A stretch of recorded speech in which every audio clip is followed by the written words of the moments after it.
नाही, ते कल्याणपूर येथील ज्या चिमुरडीवरती हा प्रसंग ओढवला होता तो विशाल गवळी, आज त्यांनी त्याचं जीवन संपवलेलं आहे.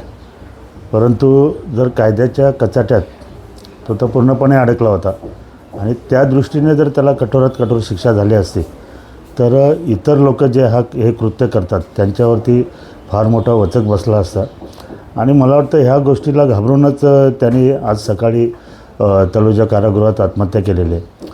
पण सर्वसामान्यांची इच्छा होती की कायद्याच्या दृष्टीने कायद्याच्या याच्यामध्ये त्याला फाशी म्हणा किंवा इतर जी पण शिक्षा आहे ती जर त्यांनी भोगली असती तर हे कृत्य करणारे इतर जे समाजकंटक आहेत त्यांना एक चांगली अद्दल घडली असती.